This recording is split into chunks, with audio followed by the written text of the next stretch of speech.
Hi, my name is Greg Kimball, and you are listening to the Final Percent Podcast. And today I have a bunch of guests with me because we're actually talking about podcasts. We're talking about the idea of getting your message out there. We're talking about the idea of starting. We're talking about philosophies and the intricacies of what it takes to take on anything that is new. We had ideas like it's not difficult, it's just a little different because we have technology, we have interviewing, we have different styles, different tones. We have so many different things that happen when you go into podcasts. People go, where do I start? How do I start? Why do I start? So we have a group together where we just took them through 51 different slides on how to start your podcast, from interviewing to technology, asking questions, doing different things like that. And so we are going to talk about, what does it take to start? Why are some of these people starting? And what's going to happen that's really exciting is some of the people that were on the live training, you're going to be able to have a kind of a second act or the sequel or episode 2, however you want to talk about it, because you're going to hear from them briefly now. But we're actually going to do an episode where I interview them and we really talk about something important to them and what their drive is and their mission. And then for you to hear how all of it ends and how it all comes to fruition, we're going to have launched their podcast, and then you're going to have to go from here over to their newly started and published podcast to hear how everything ends, because this is what we're doing. We're starting, we're locking arms, we're having a debate. And at the end, my last slide that I said is, should we just do a live podcast right now? And so everyone kind of said, Brigham actually immediately was like, yes. He's a kind of a lead the charge kind of guy. So we're going to actually have him lead the charge again. And what I want you to do is talk a little bit about whether it's some of your fears, what you're going to talk about, the power of starting.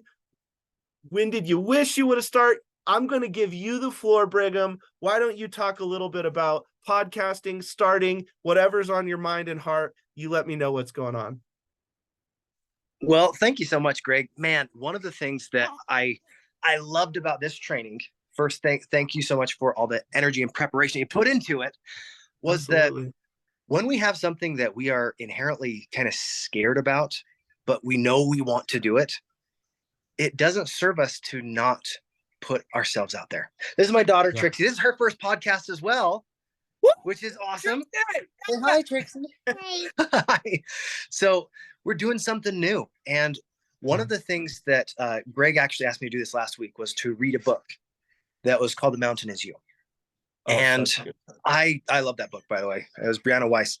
And while I was in that, there's this idea of familiarity and the importance of taking anything that is unfamiliar that you're interested in and saying, what do I need to do to make this not just something that I understand at a basic level, but to become so familiar with it that it's like second nature. Mm-hmm. The basic premise of that book is all about self-sabotage and how to avoid it. But that was one of the principles that resonated with me. When we can say, hey, it doesn't matter what the challenge we're focused on right now, but if we can actually get ourselves out there and be willing to open up, be willing to take that next step. Yeah. It doesn't matter if it's an imperfect step. We took that next step. Trixie, what's something that's hard that you just barely started? You don't know. Tell me about how you started doing these cartwheels. This is something that is really impressive. So she's been in gymnastics for about a month now, right? No. Was it 2 now? 2 months. Oh, so sorry, 2 months. So she's been in gymnastics for 2 months now. And tell me a little bit about doing a cartwheel. When you do a cartwheel, you wanna start facing one direction. Then when you do it, then you land and you face the other direction. Yeah. So when she first started, she just kind of emulated her teacher and she started doing it. But now you can actually see how beautiful her her posture has been getting, and she's been getting more and more confident. So when you're doing new things, do you feel like you're getting more confident? Yeah. How did you get so confident about doing cartwheels? Did you only do it once and you're done? No. No, you don't just do it once. How many times do you do it? You practice it a couple times a day? No, like 100. Did you hear that? I'm not exaggerating. She literally will do this all day. So for the last couple months, she's been doing it like 50 to 100 times every single day. Show them one. Okay, okay. Now we got to see it. Now you got to see it. Yeah. And when and when she started, guys, when she started, it was really hard for her to even have her feet go up over her. And in 2 months, she went from not being able to do that at all to being very proficient at it. And we don't have to be perfect to start, but we have to start to work towards perfection. Yeah. And I hope this was an insightful, helpful idea. But I love that. I think one of the things that needs to just get said is, why can't we just keep that amount of insight all the time? Because you said, well, you just did it once, right? And she laughed at you like, once. What are you?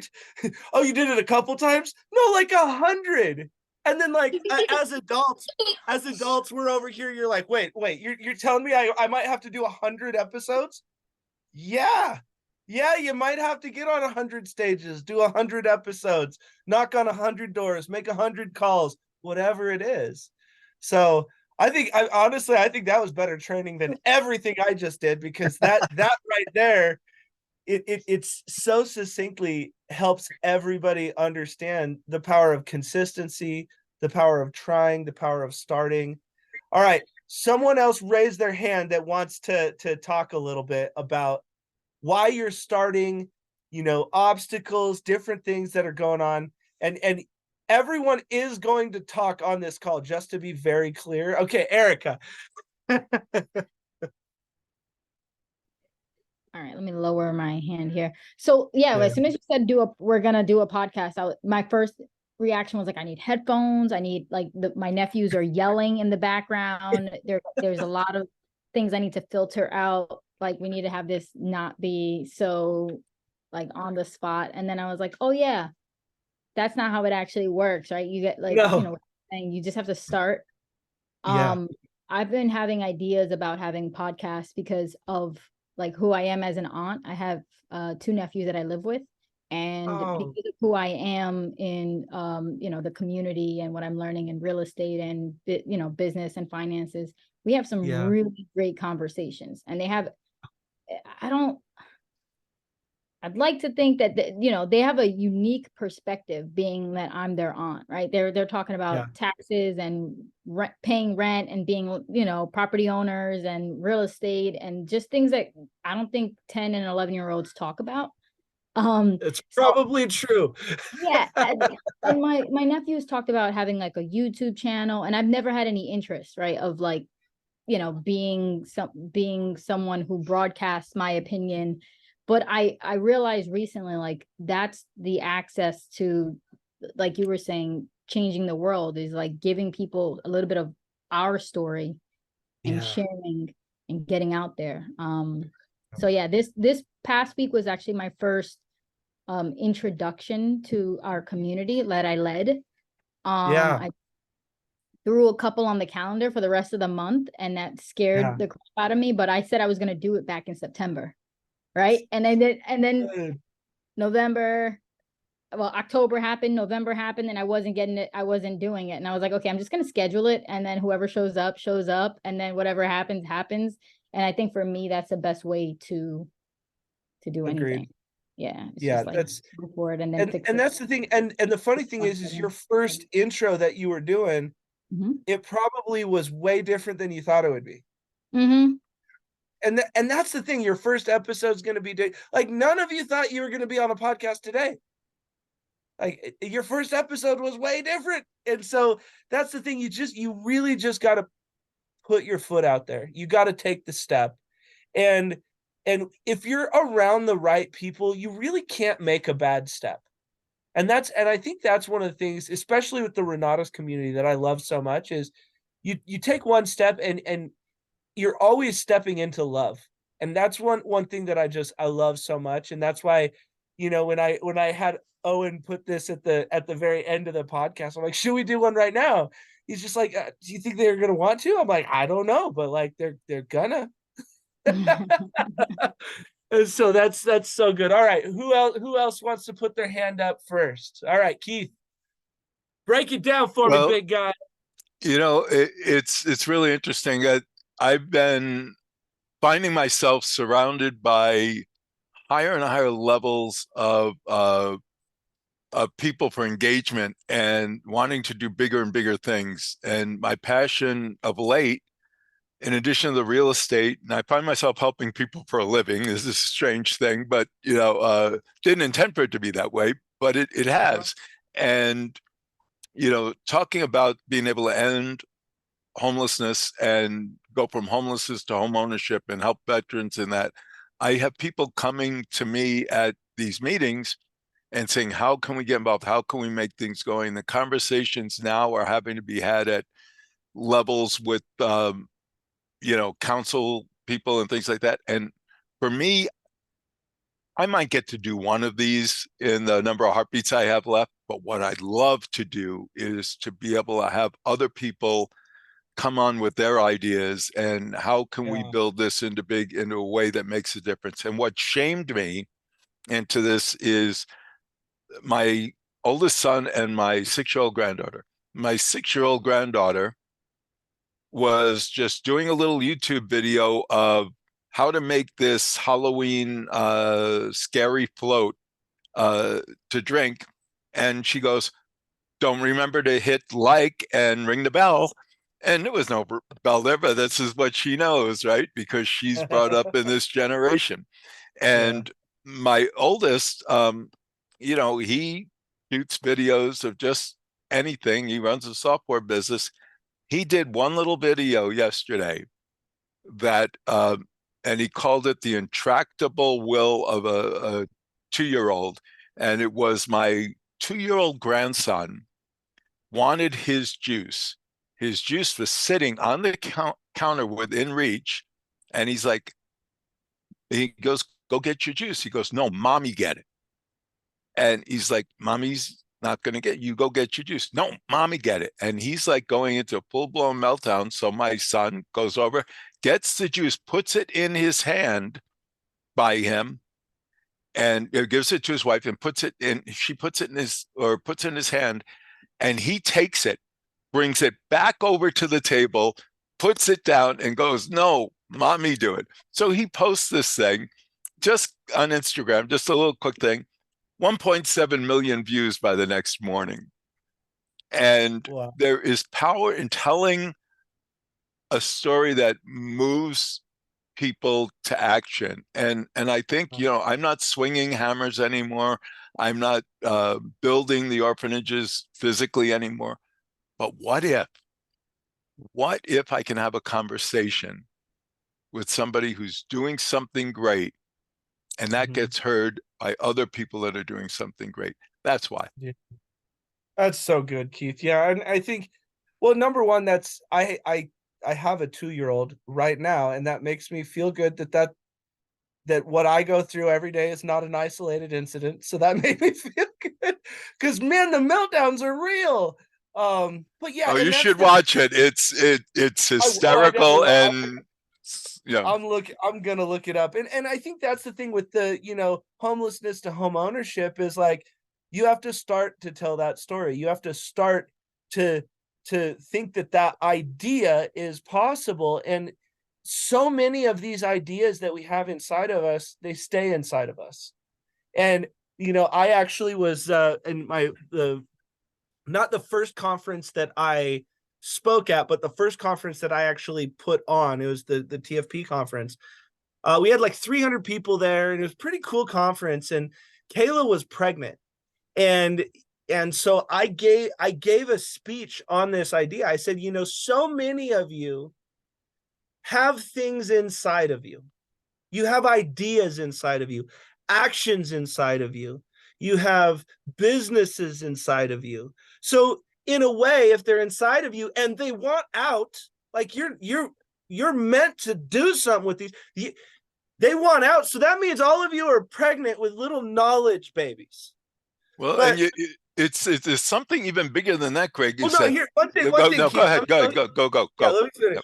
Because after we were sitting there, and I realized I'm in a room with 300 people, and they have this business, this business is struggling, this marriage, all of these things, and so they have all this life that they have inside of them that they want out.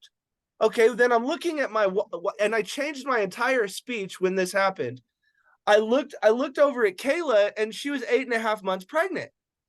And I said, well, she's got a real baby inside of her. And then it just dawned on me. I went, oh my God, because if that real baby inside of her is going to get out, what does she have to go through? Labor. Everyone has these hopes and dreams and wishes and things inside of them, but they're not willing to go through labor. So the knowledge baby, the thought baby never comes out into the world. Why? Because they won't go through labor. And that's the big thing, is our starting this conversation, you guys doing your own messages and your own podcasts, you guys taking that first crucial step is getting these things out into the world. And it's going to let other people have the courage to go through the labor to get it out of them and into the world. And that's what we're here to do. And that's why it's so exciting when I listen to these ideas and I hear things like homelessness to home ownership. So many people would not even say that out loud because they're like, that is such a big job. That is such a big idea. What has to happen for that phrase to be true? A lot of labor. Labor in us, labor in equipping, labor for the person, labor in opportunity. There's so much that has to happen. So it sounds like hard work. So we're like, I'm gonna pick my battles. That one's too big. But no, it's not. And so Keith starts the idea, and he starts to give people the roadmap and the idea. And he said, hey, maybe I see one, maybe he sees 100. But the thing is because he started, maybe the world sees the eradication of homelessness. What if that's what happens? That's why we're here. All right, let's keep moving on because we're already 2 hours into this. Who wants it? We got 3 left. Who's raising their hand? All right, Karen. Okay, well, thanks, guys. I guess the reason why I would say that I wanted to get into podcasts or start a podcast is, I mean, I'm preaching to the choir to you guys, but we're all, real estate investors or financial gurus of some sort, right? And my kids who are 29 and 21 say that's super boring to listen to. Like they don't want to hear it at all, And so I can talk to people who want to hear about it, but like you, Greg, today you made something kind of boring, exciting, and you have energy, you bring it to it, right? Yep. So that's the intent, but as Brigham and Trixie demonstrated so perfectly, it's all about the reps, right? That's what it's going to do. It's going to be like going to the gym the first time and just doing it over until going to the gym isn't a big deal anymore. And then you just take that next step. So for me, that's what it is learning to speak in front of people and just doing it. And then. Yeah, I think you hit the nail on the head. One of the biggest things we can do is remember to bring the energy. Yeah. And so many people just don't, they get mundane. And that's the other thing, especially, with me being a professional speaker, like my company's called The Final Percent. How many times do you think I have told that story? I mean, it's absolutely in the thousands, but every single time I tell it, there's energy behind it. And we have to remember, just because it's the 1000th time that we've said it, doesn't mean that it's not the first time someone else is listening. So you got to remember. Yeah. Remember. And trust me, if we could get young people to actually care about the financial, education and literacy and raise their financial, prowess, they're gonna have a whole lot more energy 10 years into this thing, and they're gonna get way more excited that we decided to bring some energy to the financial frustration that this country is going through. But yeah, I think that's the biggest thing, is how do we bring the energy into this? And if not you, then who? If you had the idea, like, I'm so glad that, like, you said yes, and you're like, yeah, I'm gonna learn. And as you're taking the steps to move things forward, keep leaning on us, and reach out, and let us help you bring your energy into that. Because you're right, that is probably the biggest thing, is something a little boring. How do you put that energy behind so people can get to the end of it? Yeah, and want to learn, and then it lands, and then Yes. they get it, and then they Yep. take it with them. So that's Yeah. how we Yeah. change the financial illiteracy, right? That's how Yeah. it'll become a thing. Yeah, exactly. Well, yeah, and I mean, look at, like, your energy, and you smiling and laughing about this thing, that keeps people engaged. Because it's just like, yeah, we are going through this. Like, someone's got to fight this fight. Why not us? Who are we waiting on? If we already know there's a problem, who are we waiting on? So this isn't a religious thing, but I heard this on one of my infinite scroll things that happened earlier today that I just loved. Someone said, well, if God is real, then why is there so much pain and suffering in the world? Yeah. And so the person said, okay, well, I'm taking that means you don't believe in God. And they're like, no, because if God was real, why would there be so much pain and suffering? And he said, okay, so you think that if God was real and there's pain and suffering in the world, then he should do something about it, right? And they said, yeah, exactly. And he goes, okay, well, if you don't believe in God and there's so much pain and suffering in the world, whose job is it to help out? And they went, oh. Yeah. Like, oh, So if we recognize a problem, we need to do something about it. And we've got to end this financial frustration that's happening. I completely agree with you. absolutely. All right. Between Jerry and Amy, who's going to go? We'll go ladies first. Amy, you've got this. Jerry actually, he just texted me. He said, I got something so powerful. I'm going to bring the house down. You got to let me end this thing. I'm going the final percent. So we're going to let him do that. Amy, why don't you go ahead and talk to us a little bit? That sounds awesome. Thanks, Greg. I'm excited to hear what Jerry's got to say.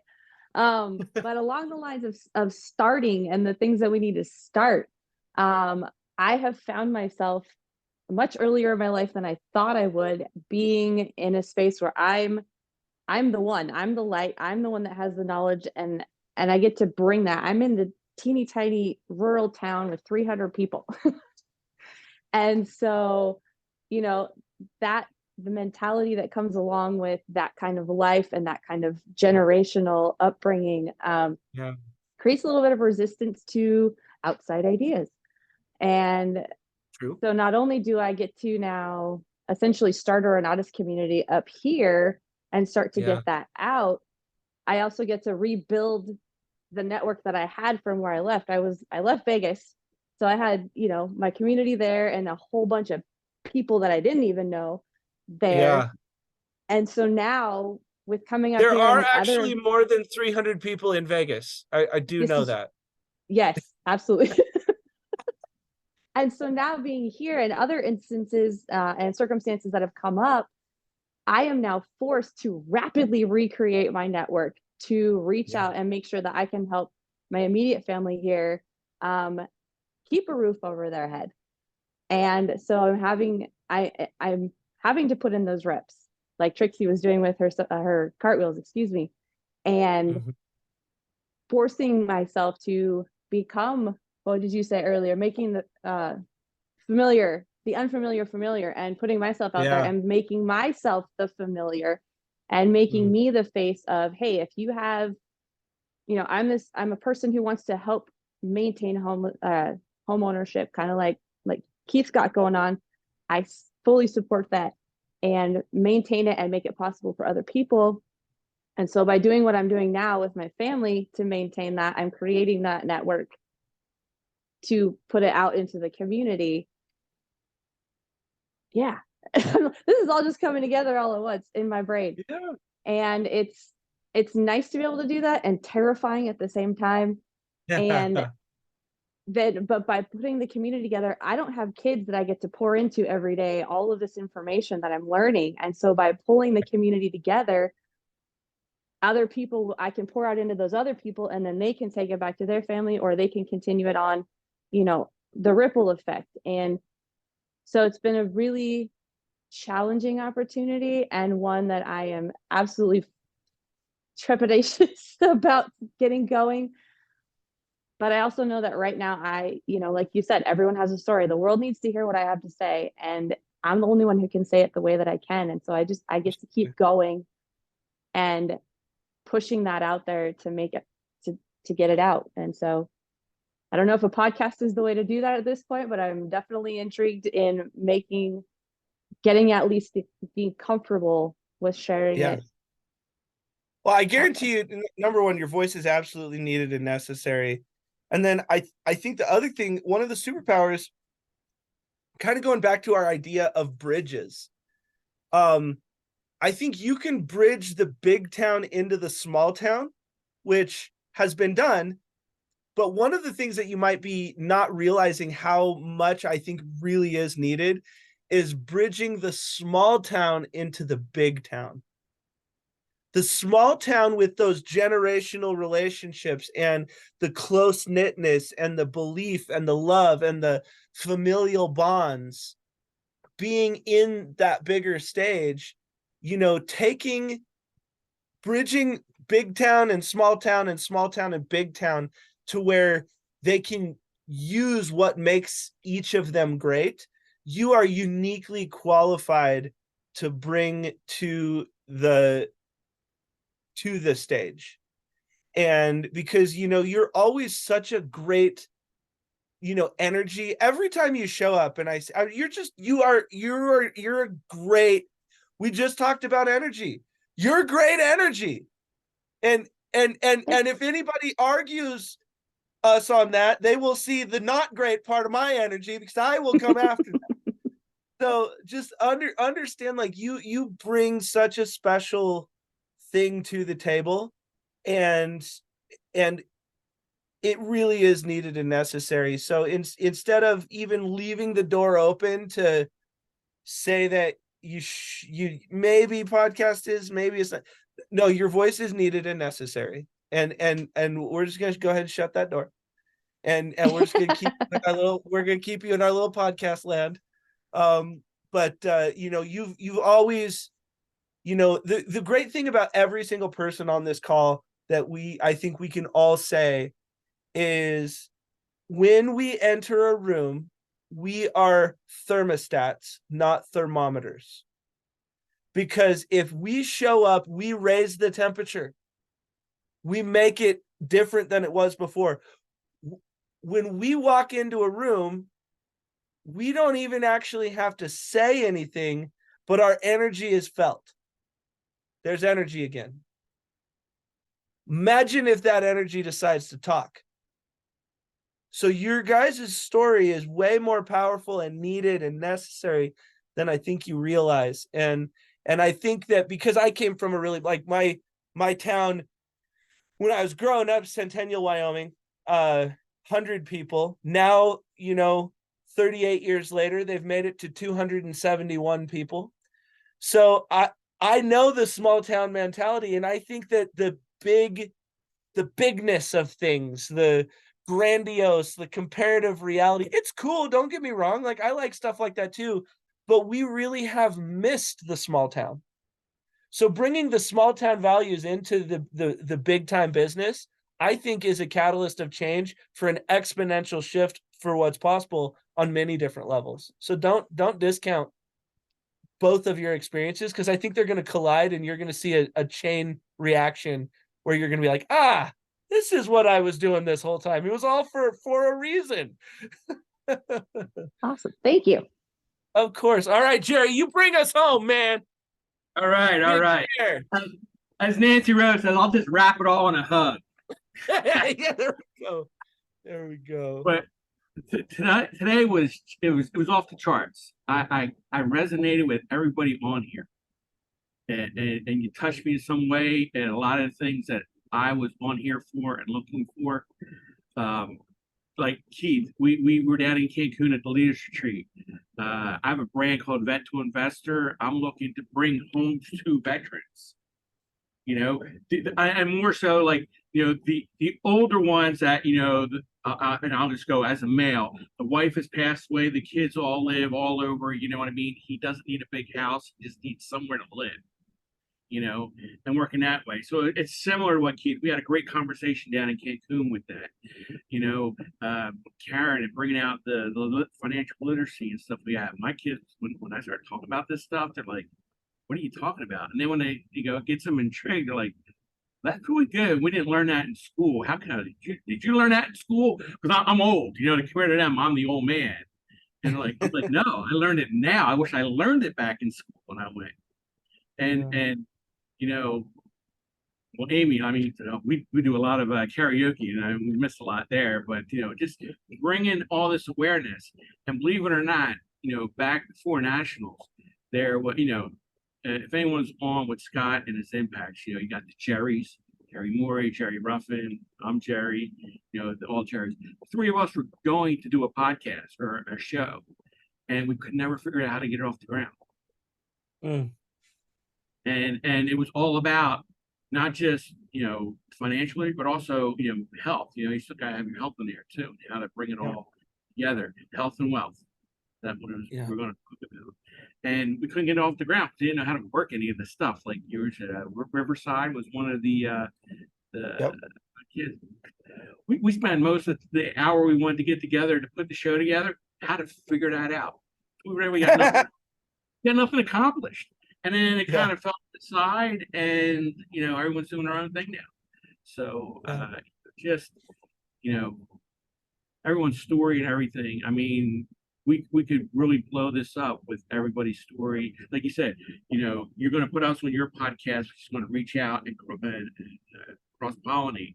You know, yes. Everyone out there, we could get this out to the whole nation and the whole world on everything we do. And it's just incredible. Thank you very much. I mean, you opened my eyes a lot, and everybody else, you know, I think I know everybody here but Karen. I think I've met everybody over you.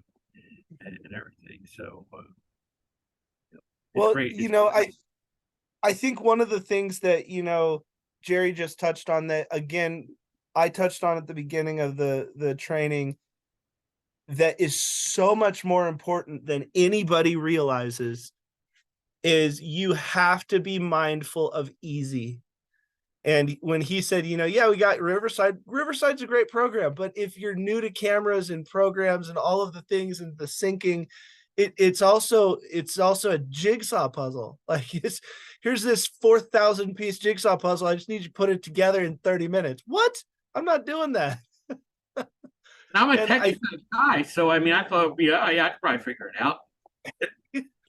Yeah, well, and that's the thing, because you have sample rates, you have frame rate, you have all these different things. And, you know, if you want to learn guitar, make it accessible. If you want to be, you have to, you know, one of the things I talk a lot about when I'm coaching people is design your environment. So when I had to go through my health transformation, you know, even though we had just spent a bunch of money at the grocery store, I probably threw away $250 worth of snacks. So I had to get them out of my house. Because you have never seen someone snack the way that I can. And I don't know what it is about Wheat Thins, but like I can crush like 6 boxes of Wheat Thins. Like, but when you were little, your mom tried to give you Wheat Thins, and you're like, ugh. But now you're like, oh yeah, I need some Wheat Thins. When did that happen? Like, that's when you realize like you're finally an adult.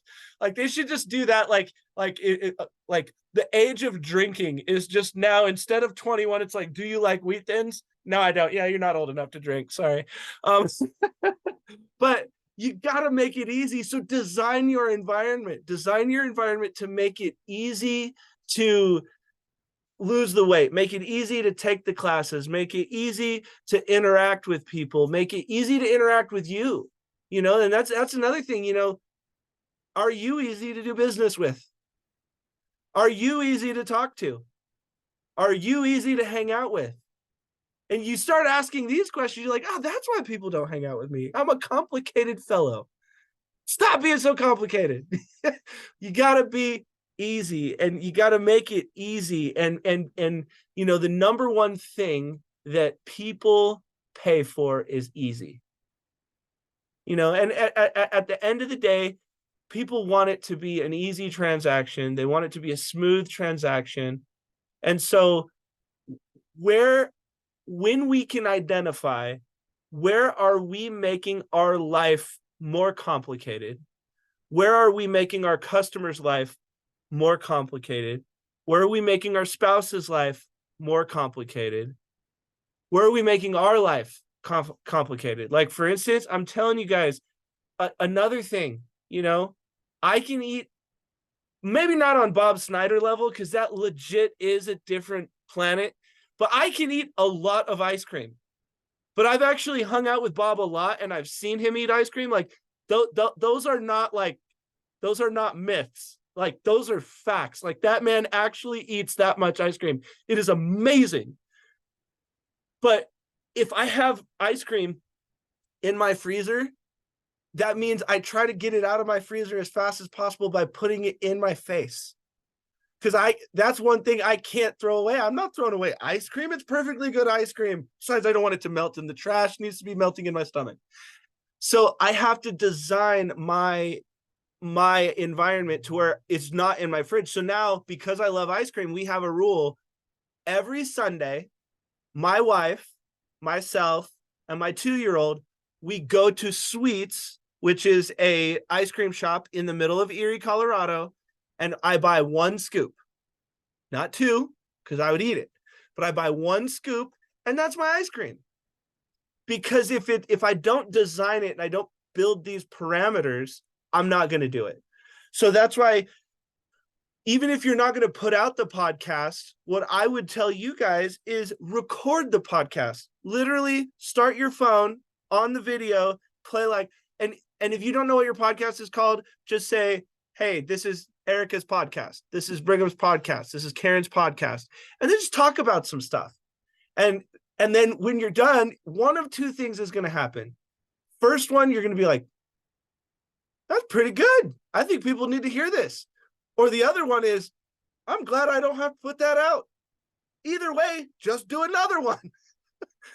I can tell you, when I started, like, again, I have to find these videos. I've been looking for them for everyone that was in the speaking class.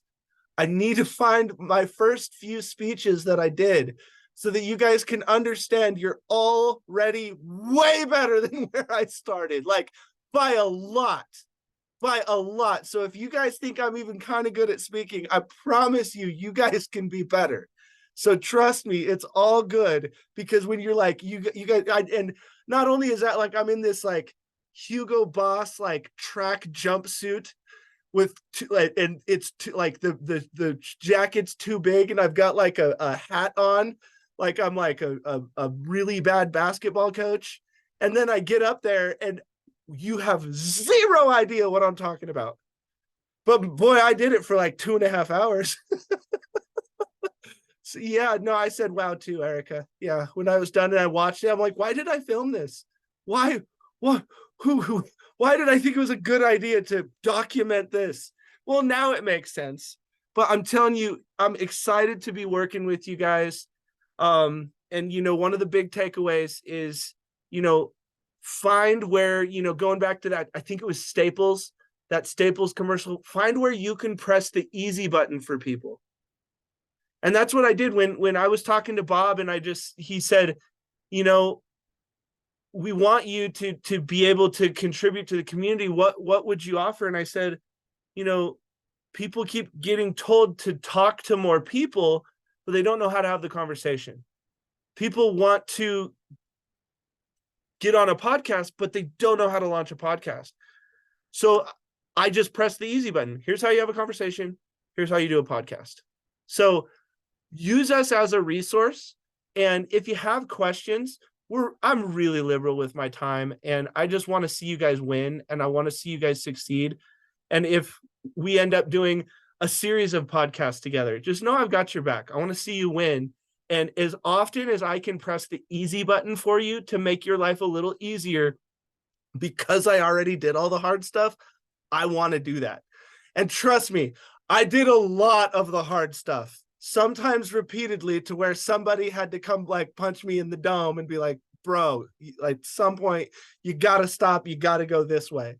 So I want to help you not make those same mistakes. I want to press the easy button. And then as you guys are going out there on your podcast, as you're coaching, as you're helping people out, literally as people are looking at you and they're talking to you and you're talking to them, just have this constant question running through your mind. Where can I press the easy button for this person? Is there an introduction that I can make? Is there, can or should they be on my podcast? Can I be on theirs? Can I come invite someone? Maybe they're an aspiring, Brigham was talking to me about how, he likes being in a play. If you meet someone like him and you live close to him, say you go talk to your significant other or your kids or your friends and say, hey, I just met this really cool person. We're going to go support them. We're going to buy a few tickets and we're just going to go watch them. That little act alone will do more for your relationship than anything else, because you want to make it easy to be a part of your life, make it easy to do business with. And then you go try to make this crazy world that we live in just a little bit easier on the other people. And we're going to find a way to win. Does that all make sense? All right. With that being said, this has been a very special edition of the Final Percent podcast.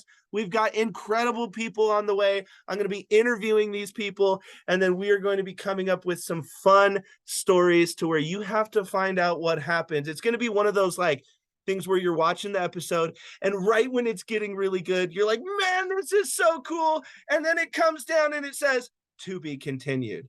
We're going to do that to you because, look, I want to press the easy button on their podcast so that they can experience some of my great listeners and you can experience some of my great friends. It's all about connecting the dots, building bridges, and being there for people. So thank you guys so much for listening to this episode of the Final Percent podcast, and we will see you next time.